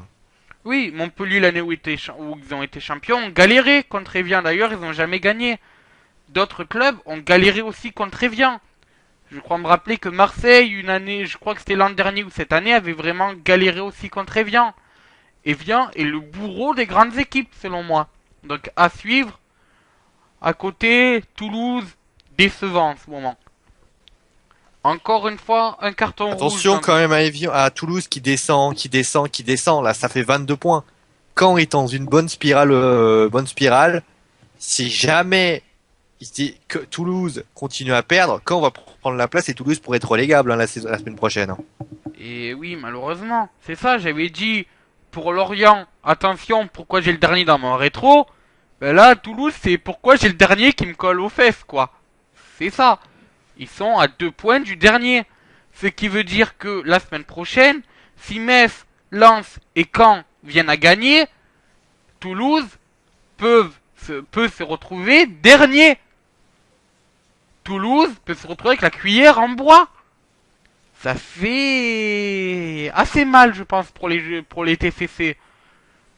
Donc voilà, va vraiment falloir se ressaisir, hein, pour les. Je crois que c'est la ville rose, non, qu'on appelle Toulouse. Donc, il va falloir- Exactement. Voilà, va falloir qu'on se ressaisir pour les habitants de la ville rose. Et puis pour Evian, on leur souhaite de continuer sur leur spirale. Et je pense qu'encore une fois, la relégation va vraiment être enfin, l'anti-relégation, parce qu'on veut pas descendre, hein, quel que soit ce que pense l'entraîneur d'Evian au début de l'année. Donc, quoi qu'il arrive, voilà, ces places pour se sortir de la zone rouge vont encore être une grande lutte, je pense, en ces secondes parties de saison. D'accord. Notons quand même un nouveau carton rouge, celui de Pavel Linkov. Alors, est-ce que tu as vu la faute ou pas? Non, non, j'ai pas vu. Faut dire aussi que, comme vous le savez, forcément, moi n'ayant pas Beansport, je peux pas suivre tous les matchs. Résultat, bah, j'essaie de voir un peu par tous les résumés, mais bon, j'ai pas vu la faute. D'accord, bon ben, disons que voilà, il y a eu que 3 cartons dans ce match avec ce carton rouge. Donc bon, je pense qu'il n'y a pas de polémique à faire. On aurait vu la faute nous deux, on aurait pu discuter, savoir s'il y avait vraiment un carton rouge et tout. Mais bon, on va pas non plus créer une controverse là où il peut ne pas en avoir. Donc bon, on va laisser le bénéfice du doute à l'arbitre. Pour l'effet du match, donc 1-0 d'Evian Tonon Gaillard contre Toulouse à Annecy. But d'Adrienne Thomanson. Donc sur une passe de Yetlin Tejeda. Voilà. Ça c'était pour le nom imprononciable que je cherchais à prononcer depuis tout à l'heure. On va passer donc au prochain match. Et un prochain match qui t'intéresse assez, Sio, parce que c'est un de tes principaux adversaires. Vu que l'Olympique lyonnais, les Guns, sont allés s'imposer contre le FC Metz, donc chez eux, donc au stade Gerland. But d'Alexandre Lacazette sur penalty et but de Corentin Tolisso. Notons quand même l'exclusion de Milan pour Metz et la sortie sur blessure d'Alexandre Lacazette. Alors, de nombreuses questions sur ce match, on va essayer de faire bref. Déjà, première question, Olympique Lyonnais, solide leader selon toi? C'est évident. C'est évident. Ils ont un talent. Ils savent quoi faire. Maintenant, attention, ils ont perdu la Casette. La Casette qui est sortie sur blessure, qui devrait louper Monaco et Paris. Ce qui est très intéressant dans ce match, c'est que même sans la Casette, ils ont quand même réussi à marquer un deuxième but. Et on va d'ailleurs voir sur les fonds de cette équipe. Est-ce que cette équipe est dépendante d'Alexandre Lacazette? Et c'est là qu'on saura bien sûr tout ceci. Alors, donc d'abord, je vais répondre à la question avant de balancer une deuxième question. Alors, pour Olympique Lyonnais, solide leader, je pense oui. Derrière, Paris a eu un peu une période en deçà de ce qu'on attendait. Ils sont en train de revenir. Donc, la lutte avec les joueurs de la capitale vont être assez serrée, je pense. À l'inverse, l'OM traverse une période en dents de scie. Si l'OM remonte, on peut avoir un trio qui vont lutter pour ce titre. Je pense que c'est ce que tout le monde attend, bien sûr, avoir une lutte à 3. Donc, mais pour l'instant, Lyon 4 points d'avance, je crois, sur ses adversaires. Je pense que Lyon a quand même un matelas très très très très très très très petit, mais un matelas qui peuvent leur pardonner un faux pas, mais qu'un seul. Donc, il va vraiment falloir regarder la fin de saison, parce que l'Olympique Lyonnais, l'Olympique de Marseille et donc les Parisiens vont sûrement nous offrir une très belle bataille. Mais Lyon, pour l'instant, Lyon, j'allais dire Olympique leader, non, mais fort leader. Ensuite, donc deuxième question, t'as parlé d'Alexandre Lacazette. Est-ce que la blessure d'Alexandre Lacazette peut pas relancer la saison? D'abord, je te pose la question, j'y répondrai ensuite. Relancer la Casette, relancer la saison, c'est-à-dire. C'est-à-dire, est-ce que l'absence d'Alexandre Lacazette sur les deux prochains matchs, donc rappelons les adversaires quand même de l'Olympique Lyonnais dans les prochains matchs, il y a Paris, je crois déjà, et je sais plus qui c'est leur premier adversaire, je regarde ça de À suite. Monaco. Ah ben Monaco, ce qui veut dire deux têtes d'affiche. Est-ce que Lyon peut faire un faux pas en l'absence de Lacazette sur ces deux têtes d'affiche? Et donc forcément permettre le rapprochement des joueurs parisiens ou des joueurs marseillais, voire même des joueurs monégasques, des joueurs de la Saint-Étienne et autres.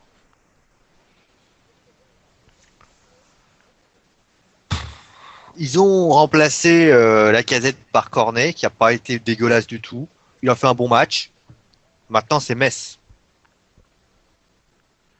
C'est Metz. C'est tout. Je crois qu'on peut pas. J'ai rien contre les Messins. J'ai beaucoup de respect pour le FC Metz. Malheureusement, le FC Metz, c'est une équipe qui est en difficulté, qui est relégable, qui malheureusement n'est pas en meilleur de sa forme. Et ça s'est confirmé durant ce match-là. Après, est-ce que l'absence de la Casette pourra être un problème? La réponse se verra peut-être dans les grands matchs maintenant, parce qu'il leur faudra un attaquant. Mais cette équipe, je trouve que malgré le fait que la Casette, c'est vrai qu'elle porte cette équipe à bout de bras, cette équipe, elle a quand même une qualité qui lui est très propre, c'est qu'elle produit du jeu. Et même après l'absence de la Casette, on rappelle que Tolisso a marqué le deuxième but. Il y a eu des occasions du côté de Lyonnais, et ça c'est plutôt de bon augure. Après, c'est évident que malheureusement pour les Lyonnais, l'absence de la Casette est fondamentalement un problème. C'est un des joueurs importants de l'équipe, donc ça reste ainsi. Après, alors, si on regarde, pour remplacer la Casette en attaque, il y a Tara qui a déjà joué 10 matchs, on a Ndié qui a joué aussi un bon nombre de matchs, avec un but notamment et 5 passes D.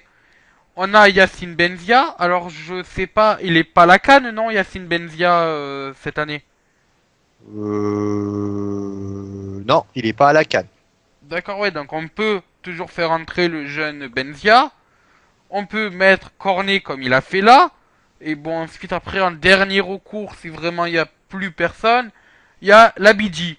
Ce qui veut dire qu'on a quand même, si on regarde, outre la Casette, il y a Yatara, Benzia, Ndié et Cornet qui ont, je pense, assez de talent pour pouvoir sauver les meubles en l'absence de la Casette. Sachant quand même que, même s'il manque une attaque à Lyon, en l'absence de la Casette, il y a un milieu très jeune, mais très très très très performant, et surtout une défense avec Umtiti, Rose, Dabo, Jalé, Bisevac et tout, Bedimo aussi bien sûr l'ancien Montpellierin et Zéphane, qui peuvent vraiment cadenasser la défense. Sans parler donc de Anthony Lopez, qui peut faire de très bons arrêts. Donc je pense que l'absence de la casette pourra empêcher une nette domination de l'Olympique lyonnais, mais le Lyon a quand même la capacité d'empêcher une baisse de régime pendant l'absence d'Alexandre Lacazette, l'international français. Voilà. Donc, est-ce qu'on a quelque chose d'autre à rajouter sur ce match? J'adore la casette. D'accord. Sinon, bon, notons quand même que Metz a du mal. Metz en bas de tableau, tout bon dernier, une différence de moins 13. Voilà quoi. Ils peuvent Je crois que t'as tout dit, remonter. hein. Ils Metz, peuvent. c'est une équipe qui malheureusement n'a que un effectif relativement faible, qui lorsqu'on a un effectif réduit doit s'imposer, doit être présent.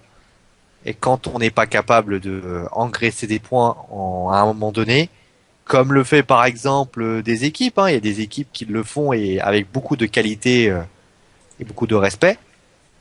Par exemple, et d'ailleurs on notera que les trois relégables sont des promus, hein. Voilà, Caen, ouais. Lens et Metz. Dans ces moments-là, bah, tu comprends très vite les difficultés de monter. Après, c'est compliqué, mais c'est un problème d'effectif. C'est un problème d'effectif. L'effectif est très faible et on espère en tout cas qu'ils vont se maintenir, mais j'y crois pas trop. En tout cas, notons quand même une chose. Je pense qu'on en reparlera lorsqu'on va parler de Caen et de Lens. Ça doit être les prochains matchs à mon avis. Metz, Lens, Metz et Lens qui sont les deux derniers sont qu'à 3 points du 14e. Ce qui veut dire que les 6 derniers se tiennent en 3 points. S'il y a un faux pas d'un de ces 6, tout peut se jouer. Un bon pas peut nous sortir de la zone rouge. Donc ça aussi, on avait parlé d'une lutte pour la Ligue Europa. Je pense que la lutte pour le maintien sera aussi à regarder. Voilà. Donc, ben sinon, je pense qu'on a tout dit sur ce match.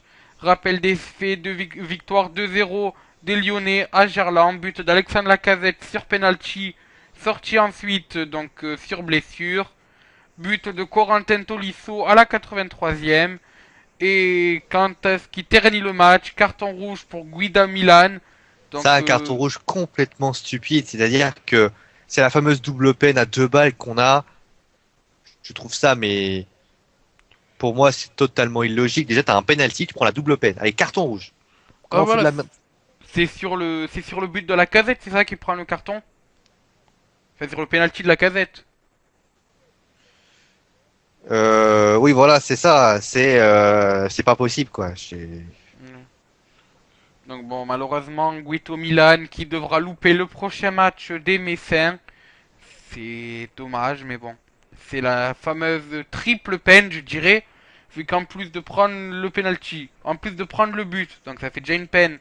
En plus de prendre le carton, ça en fait deux. Tu loupes le troisième match, donc ça fait trois peines. Triple peine pour Guito Milan.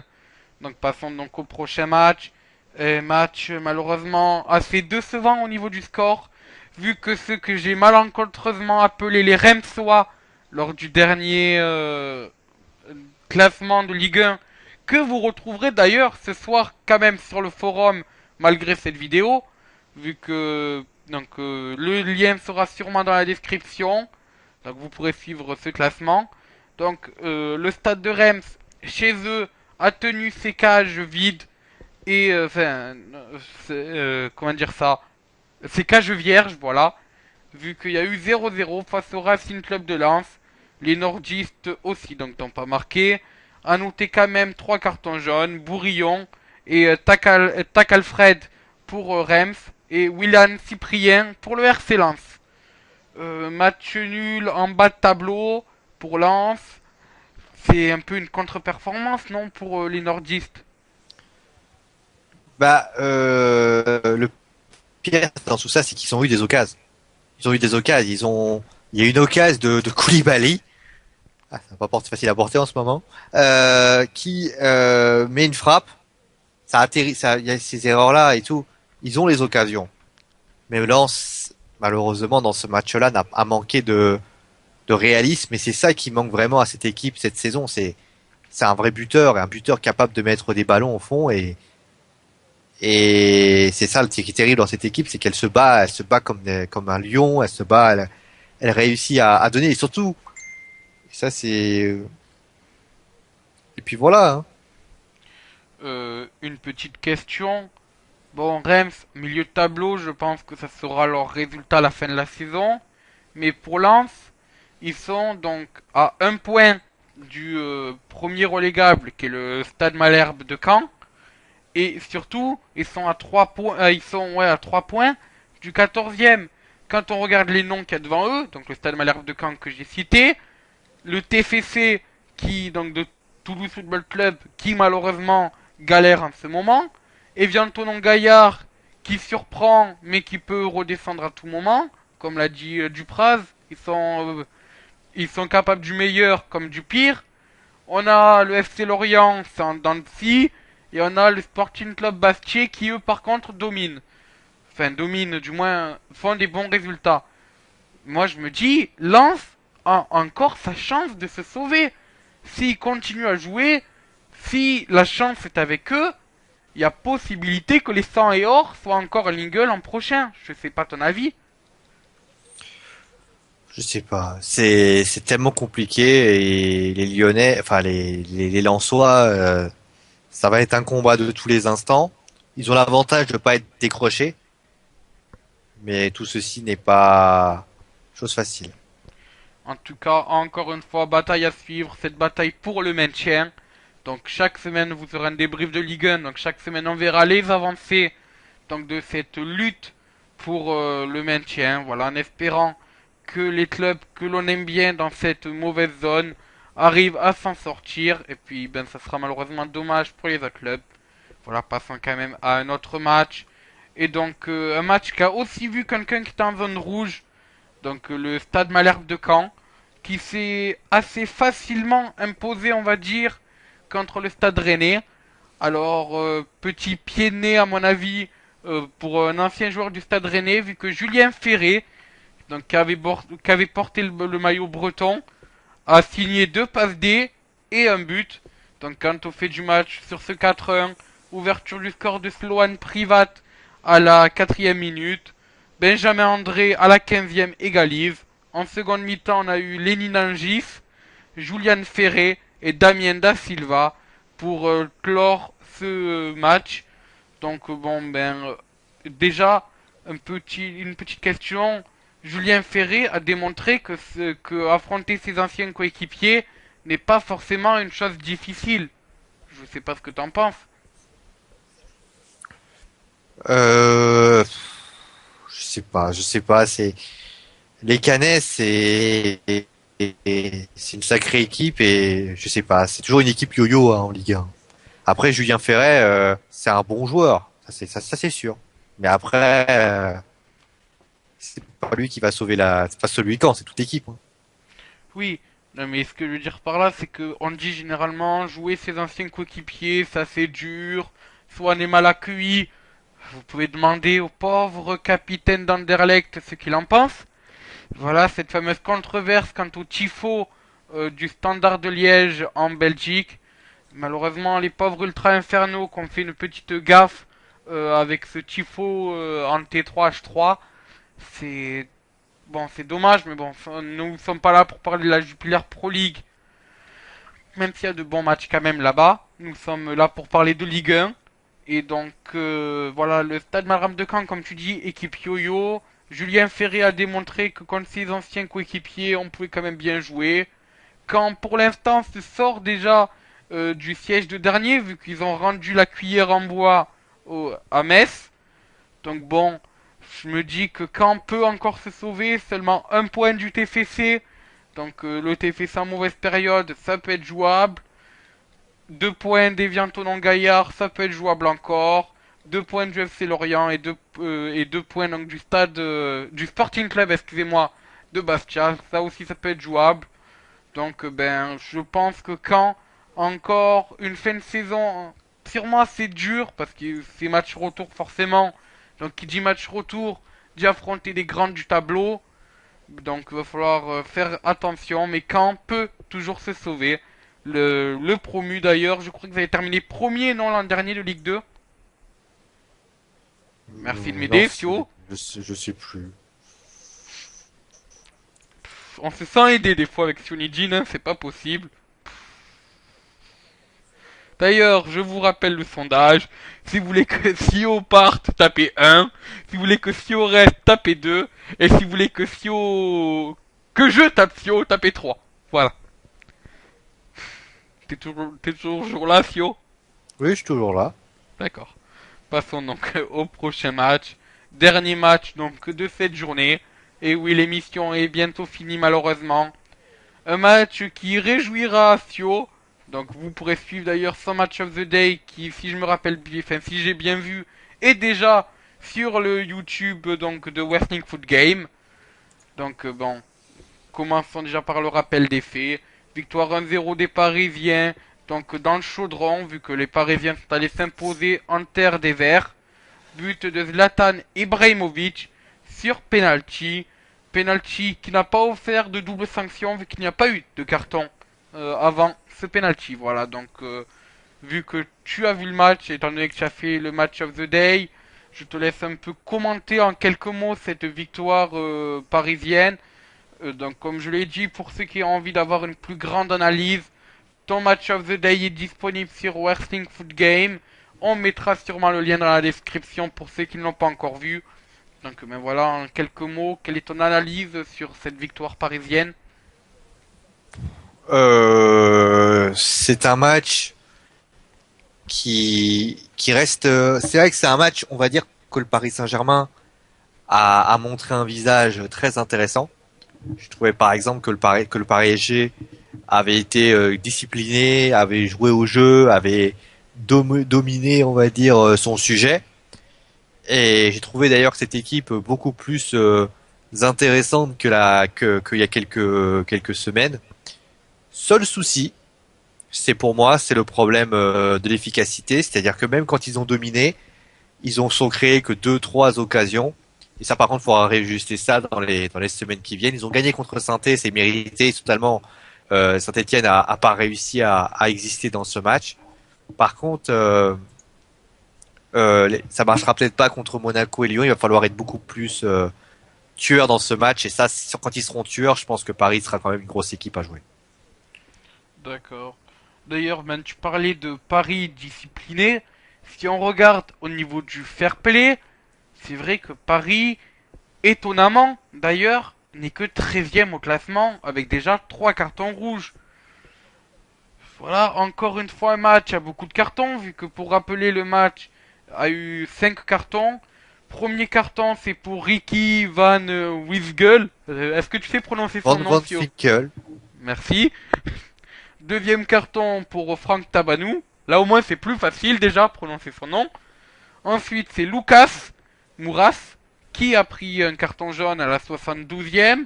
Thiago Motta à la 89e. Et Zlatan Ibrahimovic en fin de match. À noter que le carton de Zlatan aurait pu être un rouge. Ah bon, ben, vu que tu as vu le Ah, match, c'est quoi Il a fait un geste assez. C'est un mauvais geste, on va dire ça comme ça. D'accord. Donc bon, Paris qui a fait un peu la, qui a tenu son rôle. Voilà, ils sont arrivés à distancer, enfin ils sont arrivés à laisser à distance Saint-Étienne. Saint-Étienne devra bien sûr se ressaisir.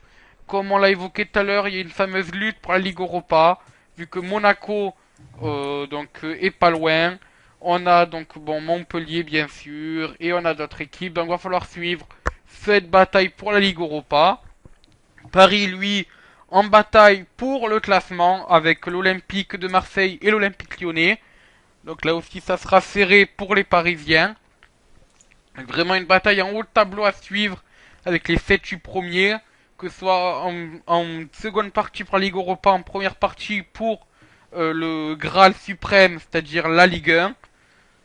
Paris qui sont à combien de Ligue 1 en palmarès depuis la création du club? 3. 3, voilà, donc Parisien, les Ah, 4, Parisiens. 4, pardon, 4. Ah, d'accord, donc les Parisiens en lice pour une cinquième Ligue 1, quoi.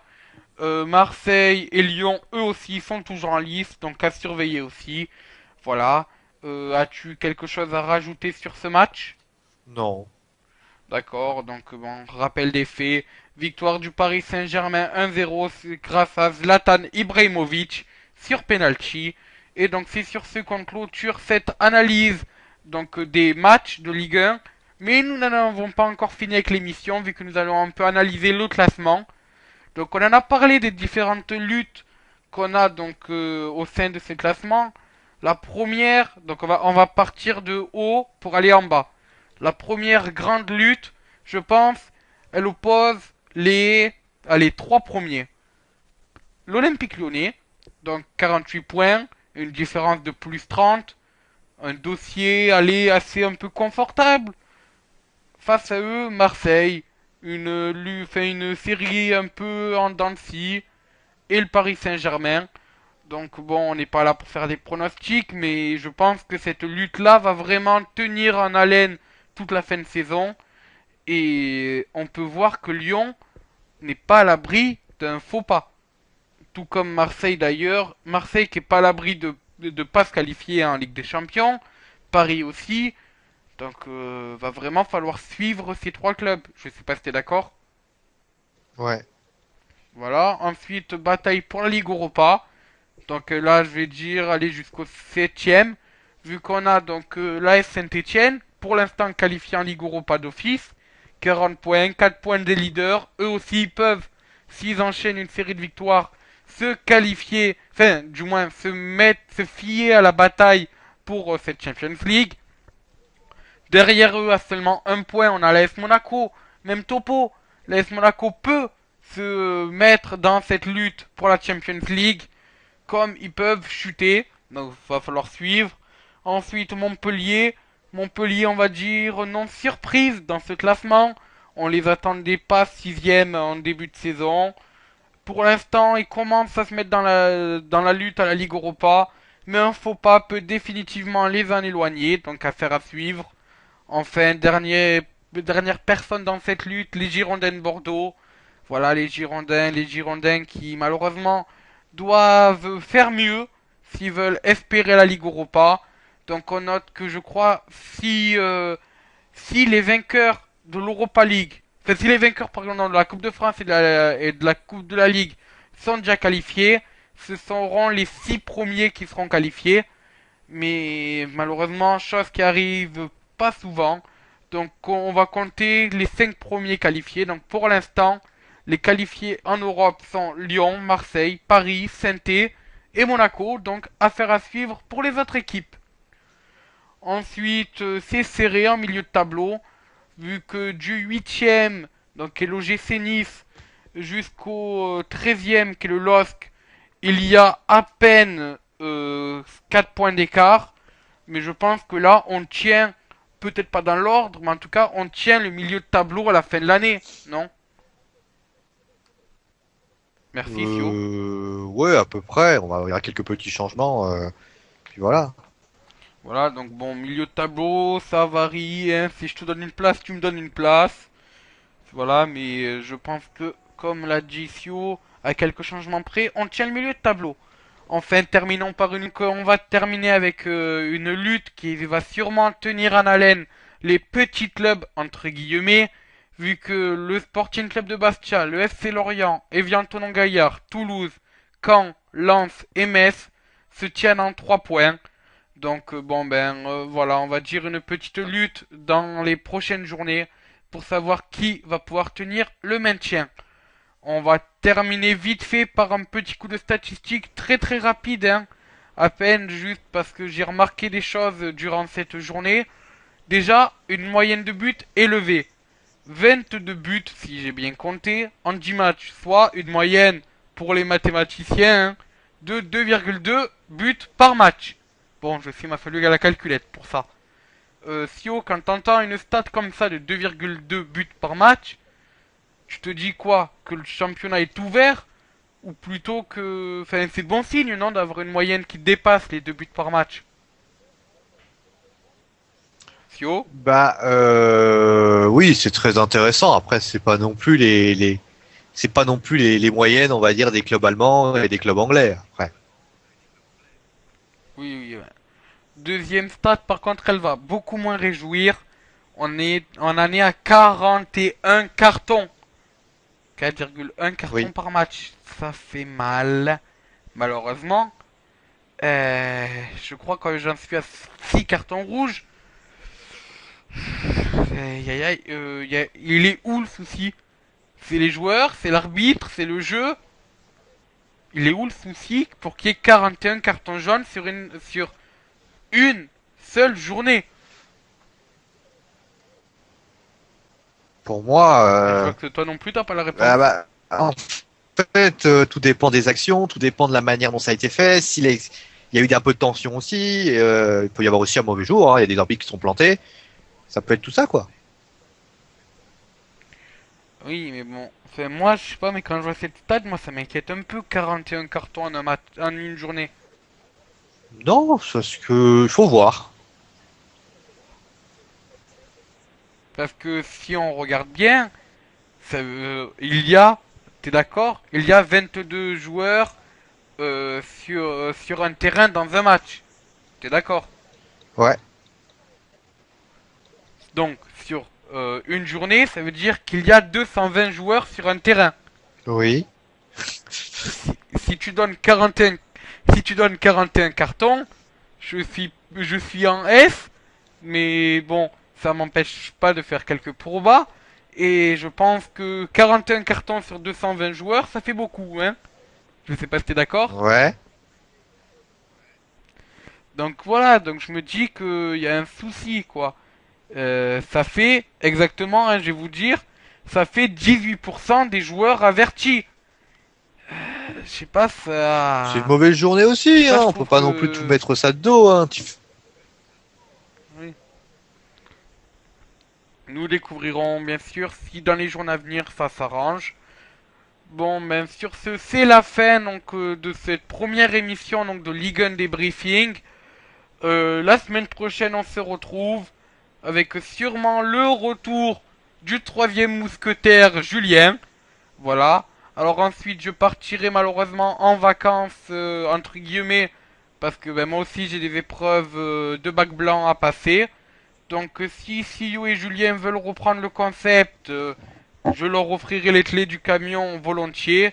Et puis sinon, on se retrouvera début mars pour de nouveaux Ligue 1 débriefing. Un grand merci à Sio d'être venu De pour cette rien. première. Je lui laisse bien sûr le mot de la fin. Hein.